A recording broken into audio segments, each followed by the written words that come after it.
Hello class 9। तो चलिए बेटा, हम लोग का जो एक क्वेश्चन बचा रह गया था, ये वाला क्वेश्चन नंबर 4, इस पर ध्यान देते हैं। ठीक है, ध्यान से समझिएगा। इसमें बोला गया, the taxi fare in a city is as follows. एक सिटी में जो टैक्सी का किराया है वो दिया गया है। ठीक है, फॉर द फर्स्ट किलोमीटर, पहले किलोमीटर का जो खर्चा है, द फेयर इज रुपीज 8। कितना खर्चा बेटा? 8 रुपए का। And for the subsequent kilometre, for the subsequent distance मतलब आने वाली दूरी के लिए जो खर्चा है वो है 5 रुपए का। Taking the distance covered as x kilometre, दूरी को अगर x मान लें, दूरी को अगर x मान लें, and fare, total fare as rupees y, और बाकी के खर्चे को, टोटल जितना खर्चा लगेगा उसको y मान लें। Right a linear equation for this information, इस इंफॉर्मेशन के लिए हम लोग को लीनियर इक्वेशन लिखनी है। ठीक है, एंड ड्रॉ इट्स ग्राफ, और इसका ग्राफ भी बनाना है। ध्यान देना है यहाँ पर। अब हम लोग कैसे करेंगे, जैसा कि आपको बताया गया कि इतना तो कंफर्म है कि टैक्सी में बैठते ही, जैसे पहले किलोमीटर का खर्चा बेटा 8 रुपए होगा पहले किलोमीटर का, लेकिन जब दूसरा चलोगे तो दूसरे किलोमीटर का खर्चा आ जाएगा 5 रुपए, तीसरा चलोगे तो और 5 रुपए। अब जितना किलोमीटर चलते जाओगे 5-5 रुपए बढ़ता जाएगा, लेकिन अगर एक ही किलोमीटर चले तो 8 रुपए देना पड़ेगा। उसी अनुसार अब ध्यान दो, इसी की तरह से हम लोगों को यहाँ पर करना क्या है कि ये सारा खर्चा तो, जैसे ये खर्चा ही तो है जो कि सबको हमको y के बराबर लेना है, लेकिन इक्वेशन क्या बनेगी वो ध्यान दो। तो पहले 8 रुपए तो लगी जाने टैक्सी में बैठते ही, लेकिन क्या पता आप अगर और ज्यादा किलोमीटर चले तो किलोमीटर को इन्होंने कहा एक्स मान के चलो, लेकिन हर एक किलोमीटर का खर्चा कितना आएगा? 5 रुपए। कितना आएगा? 5 रुपए। और किलोमीटर कितना चला जाएगा? एक्स। लेकिन ये ब्रैकेट क्यों लगाया? रीजन ये है कि ये किलोमीटर जितना भी होगा, लेकिन अगर इसमें से 8 रुपए जो रखा गया वो किसका रखा गया? 1 किलोमीटर का तो पहले से ही फिक्स है ना, ये प्लस करके आगे आने वाले किलोमीटर के लिए है। तो यहां पर क्या कर देंगे? 1, एक्स में से 1 माइनस कर दिया कि अगर मान लो कि एक ही किलोमीटर चले, अगर एक ही किलोमीटर चले, एक्स की वैल्यू 1 रखोगे, 1 माइनस 1 हो गया 0, तो 5 इंटू 0 0 हो गया, बचेगा 8। भाई सही बात है, 1 किलोमीटर का खर्चा तो 8 ही रुपए आना है। आगे आने वाले किलोमीटर का खर्चा देखते हैं। देखो अगर 2 किलोमीटर चले कितना आ जाएगा? 8 प्लस 5 13, 2 किलोमीटर का। देखो चेक भी कर लो। तो यहाँ पर एक्स यहाँ रखोगे 2, 2 माइनस से कितना आ जाएगा? 1, बचेगा यहाँ पर 5 इंटू 1 5, और 8 प्लस 5 13 हो गया। सही है कि नहीं है भाई? बिल्कुल इक्वेशन सही है। अब ये जितना भी खर्चा है ये सब किसके बराबर लिखना है? वाई के बराबर। साफ साफ लिखा गया है कि x as kilometre and total fare is rupees y. हमारी इक्वेशन बन के रेडी है, और इसको सॉल्व कर लेते हैं। ठीक है, इसको सॉल्व कर लेते हैं। कितना हो जाएगा? 8 plus 5x minus 5 is equal to y. ठीक है, यहाँ बचेगा 5, तो 8 माइनस 5 कितना हो गया? 3 इज इक्वल टू वाई। तो y के लिए इक्वेशन क्या बन गई? ठीक है, और करके लिख सकते हो इसी को, और y इक्वल टू क्या लिख सकते हो बेटा? 5x plus 3। y equal to 5x plus 3, जरा देखने वीडियो, ठीक है ना। चलो y इक्वल टू क्या हो जाएगा बेटा? 5x plus 3। बात समझ में आ रही है? इस चीज का ध्यान रखो। इतना खर्चा, कोई प्रॉब्लम? अब इसी के बेसिस पर हमको इक्वेशन बना लेनी, मतलब इक्वेशन तो हमारी बनकर रेडी हो गई, इसी के बेसिस पर हमको ग्राफ बना लेना है। तो ग्राफ के लिए और चेक कर लेते हैं। ठीक है, इसी इक्वेशन को अगले पेज पर ले चलते हैं, और अगले पेज पर जो हमारी इक्वेशन बनकर रेडी हुई, y इक्वल टू 5x+3 बन के रेडी हुई है। अब ज्यादा कुछ मत करो, सिर्फ और सिर्फ x की वैल्यू रखो और y की वैल्यू निकाल लो। ठीक है, देखो यहाँ पर टेबल बना दो, x और y, और दो वैल्यू निकाल लो, वही बहुत है। ठीक है, दो वैल्यू निकालो बस। अब x की जगह पर एक काम करो, पहले 0 रख लो। ठीक है, सिंपलर।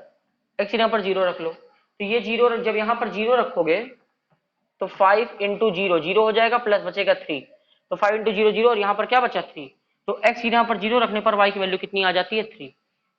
अच्छा, x यहाँ पर 1 रख लो, y इक्वल टू, भाई y इक्वल टू 3 भी आ गया भाई, यहाँ सॉल्व होने पर कितना आ जाएगा? 3। ये कब था? जब x यहाँ पर 0 रखा गया। जब x यहाँ पर 1 रखा गया तब, मतलब 5 इंटू 1, x यहाँ पर 1 रखा गया प्लस 3, तो y इज इक्वल टू देखो कितना आ जाएगा? 5 प्लस 3 कितना आ गया? 8। मतलब 1 किलोमीटर चलने पर बात सही, 8 रुपए तो खर्चा आता ही है।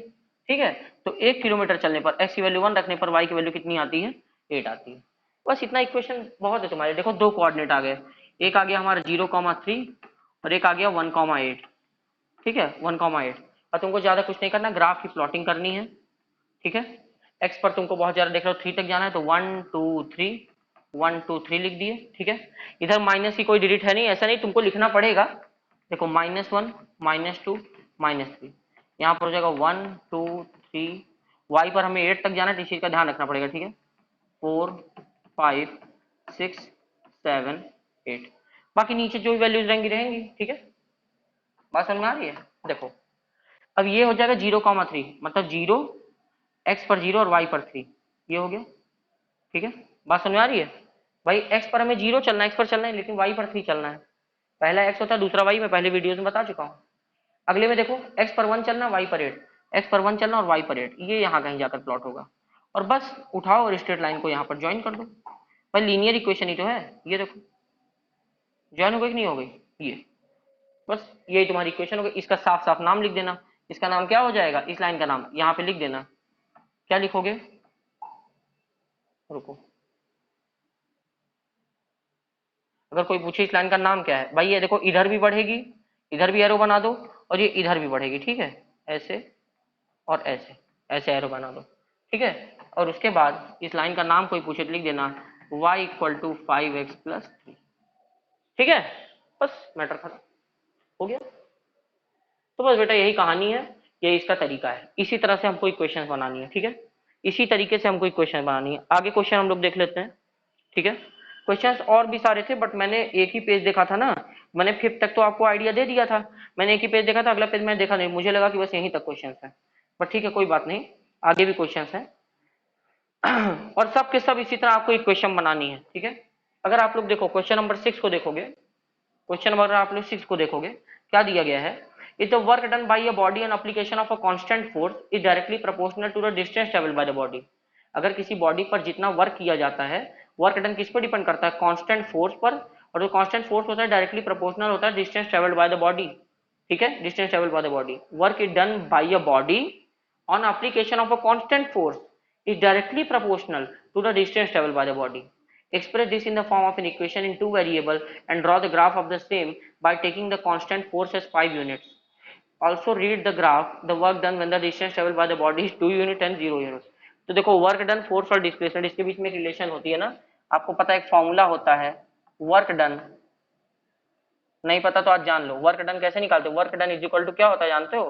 Force into displacement, force into displacement. बात समझ में आ रही?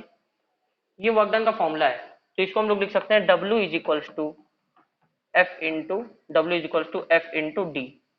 ठीक, अब इनका ये कहना है कि work done by a body on application of a constant force is directly proportional to the distance travelled by the body. और इन्होंने बाद में कहा कि फोर्स को कांस्टेंट मान लो 5 यूनिट। फोर्स तो कांस्टेंट है, फोर्स नहीं बदलेगा, बदलते कौन है? वेरिएबल। अब यहां पर वही लेट कर लो। ठीक है, देखो लेट क्या करोगे? Let let work done be X. ठीक है, and displacement of, and displacement सही से लिख दे रहे हैं, नहीं तो कुछ लोगों को राइटिंग में प्रॉब्लम होती है भाई। And displacement of body be Y. ठीक है, वर्क डन को मान लिया x और डिस्प्लेसमेंट बॉडी को क्या मान लिया y। तो बस वर्क डन मतलब w की जगह रख दो x और डिस्प्लेसमेंट की जगह रख दो y।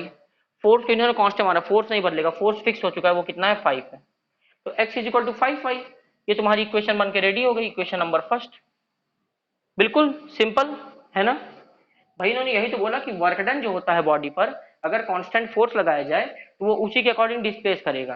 कांस्टेंट फोर्स का मतलब आप दम लगा रहे हो किसी बॉडी पर, एकदम एक बराबर से दम लगाते हो, एक बार ऐसे झटके से दम लगाओगे ज्यादा खिसकेगी, थोड़ा दम लगाओगे तो नहीं खिसकेगी, लेकिन एक बराबर से लगाते चले जाओ तो एक बराबर से खिसकती चली जाएगी। ठीक है, आगे बोला गया also read from the graph the work done when the distance travel by the body is. अब ग्राफ से बताना है, देखो मैं ग्राफ से आपको सिखाऊंगा कैसे जानते हैं।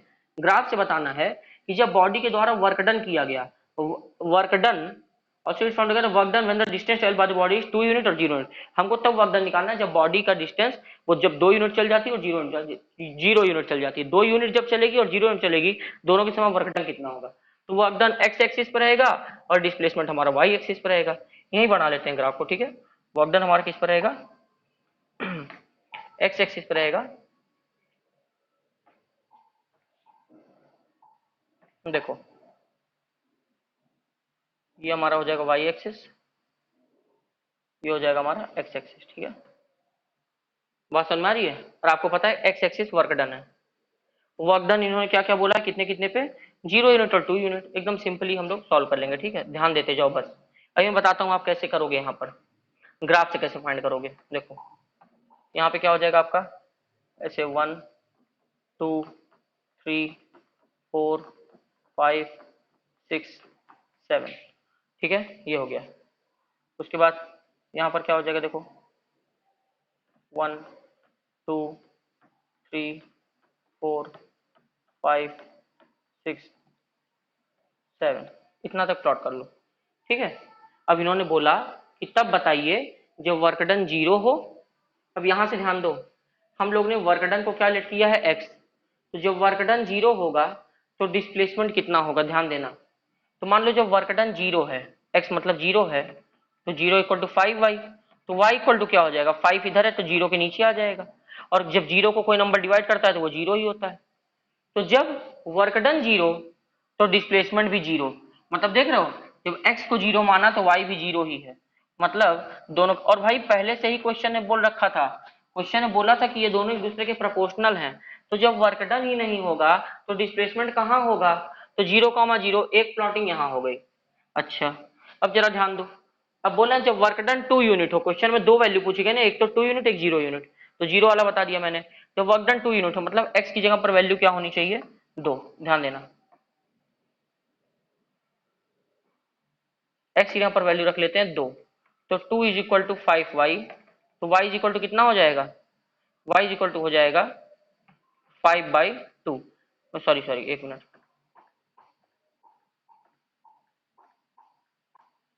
देखो तो y इक्वल टू क्या होगा, 5 मल्टीप्लाई में था 2 के डिवाइड में आ जाएगा 2/5, 2/5 का मतलब वैल्यू अप्रॉक्स y की जो आ जाएगी, क्योंकि y को ही हम लोगों ने यहाँ पर डिस्प्लेसमेंट माना है, तो 5 से 2 को डिवाइड करोगे तो आंसर 0.4 के करीब आएगा, जो कि कहीं यहाँ होगा, ठीक है।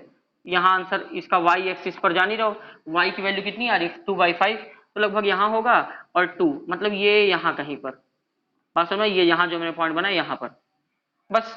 तो बस आप यहाँ पर बता सकते हो therefore when work done is given by, ध्यान देना, when work done is given by 2 unit the displacement is 0.4 unit, 5 से 2 को डिवाइड करो 0.4, and when work done is 0 unit then displacement is also 0 unit.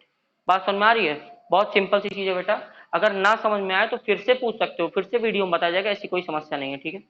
तो इसी तरह हम लोगों को आगे के भी क्वेश्चन करने हैं, लेकिन आज मैं आपको यही दो क्वेश्चन बताऊंगा, क्यों, क्योंकि पहले आप इन दो क्वेश्चन की प्रैक्टिस करोगे तब हम लोग आगे बढ़ेंगे, पहाड़ बनाकर मैं नहीं देना चाहता, पहले इन दो क्वेश्चन की प्रैक्टिस करोगे तब हम लोग आगे बढ़ेंगे, ठीक है। तो ठीक है, क्लैरिफाई कर लो, और जो इन क्वेश्चन प्रॉब्लम मुझे बता देना।